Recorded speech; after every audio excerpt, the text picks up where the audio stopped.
दोस्तों, ये सिर्फ कथा नहीं, ये शक्ति और श्रद्धा का अद्भुत संगम है। इसलिए परेश पारधी चैनल पर इस वीडियो को अंत तक जरूर देखिए, क्योंकि आखिर में एक ऐसा रहस्य मिलेगा जिसे सुनकर आप भी दंग रह जाएंगे। क्या आपने कभी सोचा है कि जब महिषासुर को देवता भी नहीं हरा पाए तो एक स्त्री ने कैसे उसका अंत किया? आइए, परेश पारधी चैनल पर इस रहस्य को जानने के लिए वीडियो अंत तक देखते रहिए। महिषासुर।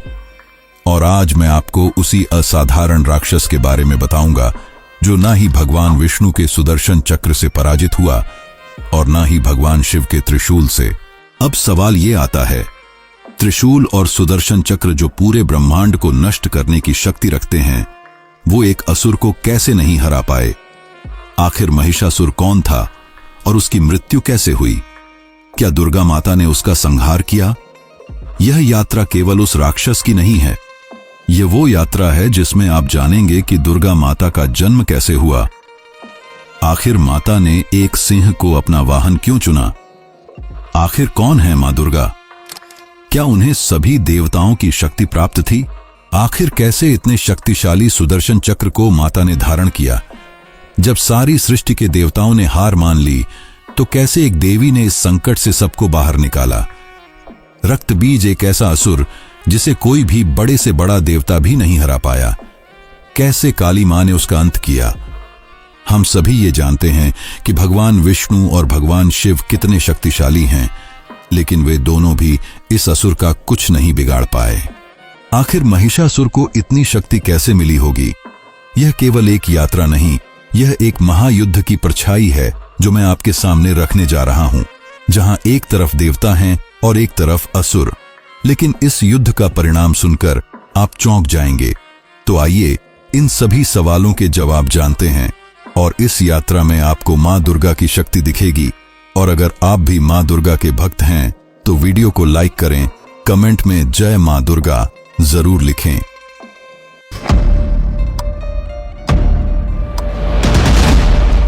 वह समय था सतयुग का, जब देवता पृथ्वी पर राज्य करते थे।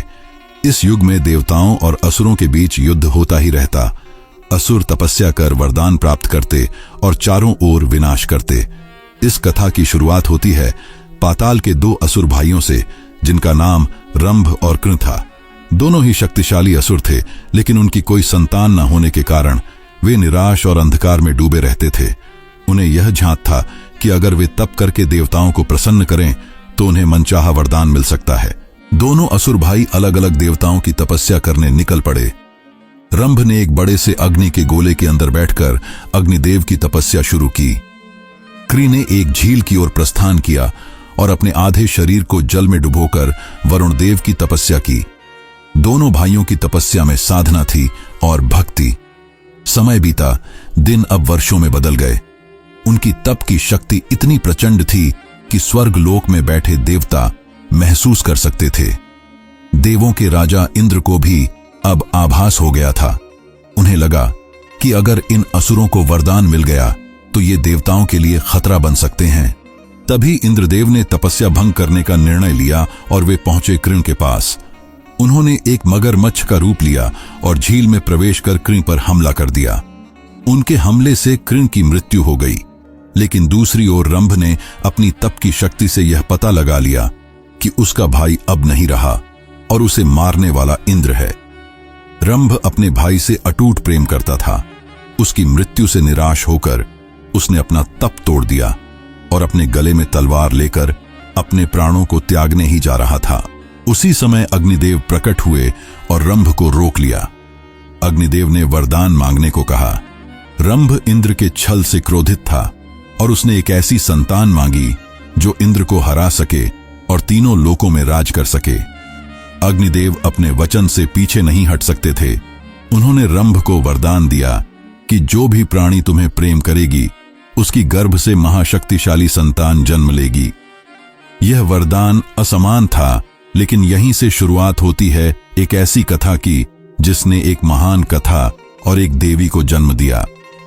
आगे जानने से पहले वीडियो को लाइक करना ना भूलें। समय बीता और पाताल लोक में महिषी नामक एक महिष कुल की राक्षसी को रंभ से प्रेम हुआ, लेकिन यह रिश्ता समाज को स्वीकार नहीं था।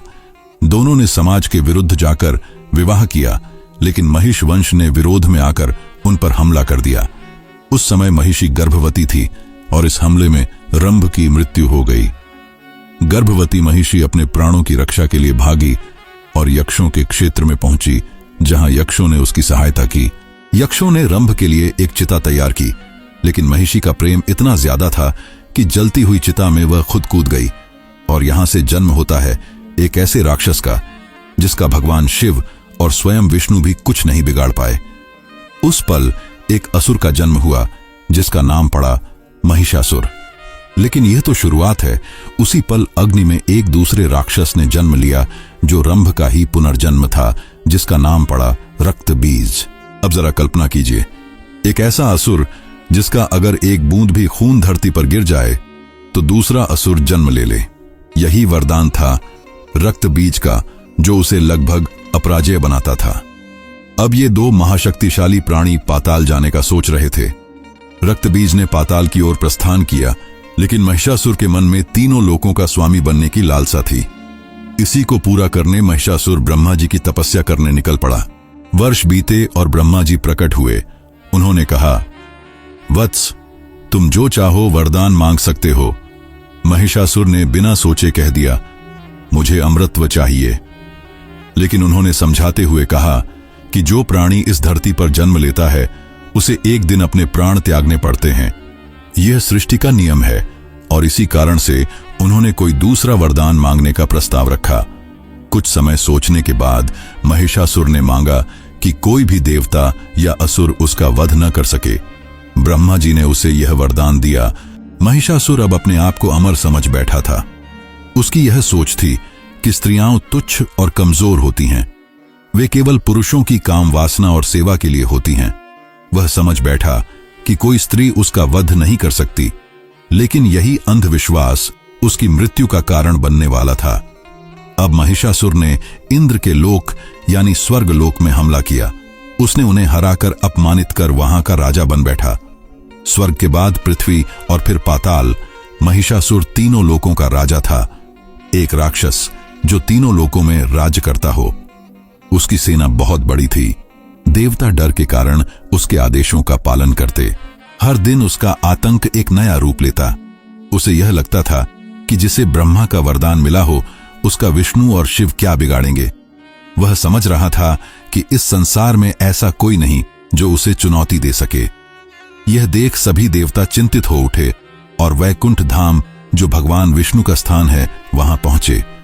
सबसे पहले इंद्र ने कांपते हुए स्वर में उन्हें सब कुछ बताया कि कैसे महिषासुर ने तीनों लोकों को परास्त कर वहां का राजा बन बैठा है। विष्णु जी ने कहा कि यह संकट केवल स्वर्ग लोक का नहीं बल्कि तीनों लोकों का है। ब्रह्मा जी का वरदान अटल है। इतना कहकर वे सोचने लगे। कुछ देर बाद भगवान विष्णु और सभी देवताओं सहित वे सभी कैलाश गए, जहां शिव जी ध्यान मग्न थे। जैसे ही उन्हें यह बात पता चली और महिषासुर के आतंक के बारे में पता चला, वे क्रोधित हो उठे और अपने तीसरे नेत्र को खोला। अब एक युद्ध का आगमन हुआ, जहां एक तरफ देवता और दूसरी ओर राक्षस थे। यह युद्ध भीषण था, लेकिन शिव जी के त्रिशूल और विष्णु जी के सुदर्शन चक्र का महिषासुर पर कोई असर नहीं हो रहा था। तभी ब्रह्मा जी ने सभी को कैलाश में आने को कहा और धीरे से बताया कि महिषासुर को हम केवल एक स्त्री शक्ति से ही मार सकते हैं। उसे यह भ्रम है कि इस संसार में कोई ऐसी स्त्री नहीं है जो उसका वध कर सकती है। यह सुनकर इंद्र और कई देवता भी सोच में पड़ गए कि क्या कोई स्त्री असुर का संहार कर सकती है, वो भी ऐसे असुर का जिसके सामने बड़े बड़े देवता हार गए। महादेव और भगवान विष्णु को यही एकमात्र मार्ग दिखा। वे ऐसी देवी को प्रकट करना चाहते थे जो केवल सभी देव देवताओं के अस्त्रों को अपने अंदर समा सके, जो किसी एक देव का सृजन नहीं बल्कि सभी देवताओं की सामूहिक शक्ति का संगम हो। देव सभा बुलाई गई। समस्त देवगण एक साथ उपस्थित हुए। हर देव अपने साथ अपनी विशिष्ट शक्ति और अस्त्र लेकर आए। सभा में देवों का तेज बढ़ने लगा। सबसे पहले भगवान शिव आए और उनके त्रिशूल से निकली जिसकी शक्ति मोहिनी ज्योति में मिल गई। फिर भगवान विष्णु ने अपना सुदर्शन चक्र दिया जो समय को चीर सकता था, और उनकी चमकती ऊर्जा भी उसी ज्योति में समा गई। इंद्र ने अपना वज्र यानी इंद्रास्त्र दे दिया। वरुण देव ने अपना पाश और पानी की शक्ति दी। अग्निदेव ने अपनी आग की लपटों से उस ज्योति को और तेज किया, मानो लावा बन गया हो। सूर्यदेव ने अपनी किरणों से इतना उजाला भरा कि वो केंद्र बिंदु और चमकने लगा। यमराज ने अपना दंड दिया, जिसमें न्याय और कर्म की ताकत थी। वायुदेव ने अपनी तेज रफ्तार और गति दी। जैसे जैसे सभी देवताओं ने अपनी दिव्य शक्तियों को उस ज्योति में विलीन किया, वह दीपक गोलाकार होता गया। वातावरण बदलने लगा, बादल गरजने लगे, समुद्र की लहरें आसमान छूने लगीं और धरती कांप उठी। अब समय आ गया था। अचानक एक स्त्री प्रकट हुई, जिसे देख सब चौंक गए। मुख में महादेव का तेज, आंखों में सूर्य का तेज, हाथों में विष्णु का बल और सभी देवताओं की शक्तियों का संगम। उनका नाम था महाशक्ति आदिशक्ति, मां दुर्गा। उनकी 10 भुजाएं थीं और सभी भुजाओं में उन्होंने दिव्य शस्त्रों को जैसे त्रिशूल, सुदर्शन चक्र, पाश को धारण किया था। वे सिंह पर सवार थीं, जो गर्जना कर रहा था। यह देख सभी देवता विस्मित हो उठे और जय जगदम्बा का नारा लगाने लगे और कहने लगे कि अब महिषासुर का अंत निश्चित है। माता दुर्गा ने देवताओं से कहा, आप सब अपना भय त्याग दीजिए। जिस राक्षस ने स्त्री को तुच्छ समझा है, वही स्त्री अब उसका अंत करेगी। महिषासुर कहने लगा, देवता अपनी हार छुपाने के लिए एक स्त्री को भेज रहे। दूत के बताने पर कि वह कोई साधारण स्त्री नहीं है, उसकी देह में मानो पूरा ब्रह्मांड समाया है। यह सुनकर उसे आभास हो गया था कि युद्ध आसान नहीं होने वाला, लेकिन फिर भी उसने मां दुर्गा का उपहास करना बंद नहीं किया था। अब शुरू होने वाला था एक भयंकर युद्ध। उधर महिषासुर अपने दरबार में आनंद से अपनी सेना की विजय में पर्व मना रहा था। एक दूत ने महिषासुर को संदेश दिया, एक स्त्री जिसने सभी देवताओं की शक्तियों को अपने अंदर समाया है, अनंत शक्ति और तेज से पूर्ण, वह रणभूमि की ओर बढ़ रही है। यह सुनकर महिषासुर हंसने लगा और कहने लगा, एक स्त्री उसका क्या बिगड़ेगी। अब देवी दुर्गा और महिषासुर दोनों ही रणभूमि में युद्ध के लिए तैयार आमने सामने खड़े थे। देवी दुर्गा का सिंह दहाड़ रहा था और दूसरी ओर राक्षस के सैनिक हथियार लेकर खड़े थे। मां दुर्गा अपने सिंह पर बैठी थीं। सिंह की गर्जना के साथ ही ऐसा लगा मानो स्वयं काल का आह्वान हुआ हो। महिषासुर का सबसे शक्तिशाली योद्धा त्रिनेत्र, जो लाखों सैनिकों का सेनापति था, सबसे पहले महिषासुर ने अपने असंख्य सैनिकों को भेजा। मां दुर्गा ने सैकड़ों सैनिकों को अपने सुदर्शन चक्र से चीर दिया, अपने त्रिशूल से हरा दिया और अपनी दिव्य तलवार से त्रिनेत्र की भी मृत्यु हो गई। देवताओं ने यह सब देखकर पहली बार राहत की सांस ली। महिषासुर अपने सैनिकों को परास्त होते देख युद्ध भूमि में उतरा। पहाड़ जैसा बड़ा और कठोर शरीर आकाश में अग्नि का तेज लिए हुए। उसने मां दुर्गा से विवाह का प्रस्ताव रखा और उन्हें तीनों लोकों की रानी बनाने को कहा।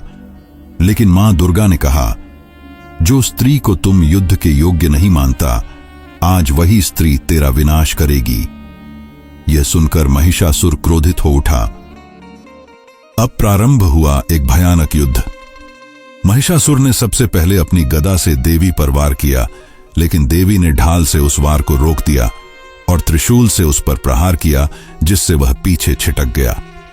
फिर महिषासुर ने रूप बदला और एक भयानक भैंसे का रूप लेकर अपने विशाल सींगों से देवी पर वार किया। उन्होंने अपनी तलवार उठाई और उसके सींग काट दिए। तब उसने हाथी का रूप धारण करके देवी को अपनी सूंड से पकड़ने की कोशिश की, लेकिन मां दुर्गा ने सुदर्शन चक्र से उसकी सूंड काट दी। फिर महिषासुर ने एक सिंह का रूप धारण किया और देवी की ओर गरजते हुए प्रहार किया, लेकिन देवी ने अपने वज्र से उस पर प्रहार कर उसे धरती में गिरा दिया और उठकर वह वापस अपने असली राक्षस रूप में आ गया। इस प्रकार बार बार रूप बदलकर वह देवी को छलने का प्रयास करता रहा, परंतु देवी हर बार उसके प्रत्येक रूप पर विजय प्राप्त करती रहीं। यह युद्ध इतना भयानक था कि एक दिन या 2 दिन नहीं, बल्कि पूरे 9 दिनों तक चला। हर दिन महिषासुर कोई नया रूप लेता और मां दुर्गा हर दिन अपने नए स्वरूप से उसे हरा देती।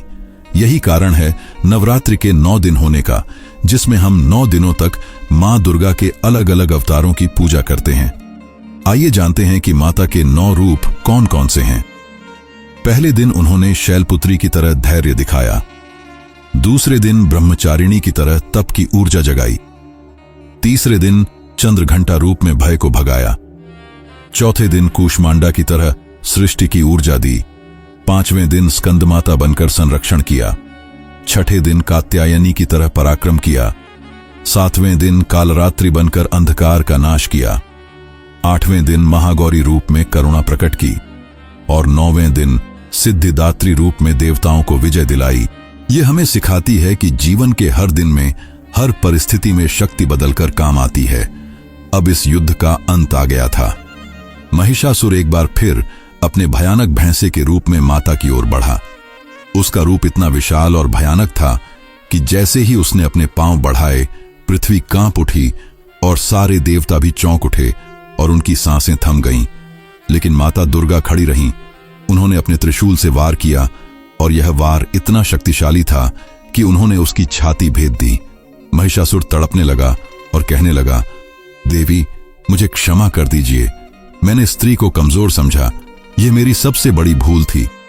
मां दुर्गा ने शांत स्वर में कहा कि उसकी मृत्यु निश्चित है, लेकिन जब भी दुर्गा की पूजा होगी, महिषासुर को भी याद किया जाएगा, महिषासुर मर्दिनी के नाम से। यह वह कथा होगी जो स्त्री की शक्ति को दर्शाएगी। इतना कहकर माता ने त्रिशूल से महिषासुर के सिर को धड़ से अलग कर दिया और इस तरह से महिषासुर का अंत हुआ। उस समय तीनों लोकों में से जय दुर्गा, जय भवानी का नारा चारों दिशाओं से गूंजने लगा। देवताओं ने फूल बरसाए, आर्षि मुनियों ने वेद मंत्र गाए और समस्त लोकों में खुशी मनाई गई। स्वर्ग की गद्दी इंद्र को वापस मिली, धरती पर शांति वापस आई और ब्रह्मांड का संतुलन वापस बना। अब आपको लग रहा होगा कि यह युद्ध समाप्त हो गया, लेकिन युद्ध भूमि में अभी भी एक राक्षस छुपा बैठा था जिसका नाम था रक्त बीज। उसका स्वरूप भयंकर था, उसकी काली आंखें और विशाल शरीर। लेकिन इससे भी ज्यादा भयानक था रक्त बीज का वरदान। ब्रह्मा जी ने उसे वरदान दिया था कि यदि उसके शरीर से एक भी बूंद रक्त धरती पर गिर जाए तो उतने ही और रक्त बीज तुरंत पैदा हो जाएंगे। अब कल्पना कीजिए, आप जितनी बूंद उसके रक्त को बहाएंगे, उतना ही युद्ध आपके लिए और भयानक होता जाएगा। यह एक ऐसा राक्षस था जिसे ना तो किसी की सहायता की जरूरत थी और ना ही किसी सेना की। अब रक्त बीज युद्ध भूमि में आया और दूसरी ओर सभी देवता नाच गाने में मग्न थे। लेकिन जब रक्त बीज रणभूमि में आया तो सारे देवता एक जगह एकत्र हुए। सभी ने देरी न करते हुए वार किए। इंद्र ने अपने वज्र से वार किया जो बिजली की तरह फट गया। अग्निदेव ने अपनी बांध छोड़ी। रक्त बीज घायल हुआ और जैसे ही उसका खून जमीन में गिरा, वहां हजारों रक्त बीज पैदा हो गए। देवता जितना वार करते उतनी ही रक्त बीज की संख्या बढ़ती। देवता यह समझ गए थे कि यह महिषासुर से भी बड़ा खतरा है। सभी देवता थक गए और मां दुर्गा के पास पहुंचे उनसे सहायता मांगने के लिए। मां दुर्गा ने गौर से सब देखा। उन्हें पता था कि अब साधारण ताकत से काम नहीं चलेगा। जरूरत थी एक ऐसे रूप की जो नियंत्रण और विनाश दोनों में लाजवाब हो। फिर मां ने अपनी शक्ति को और तेज किया।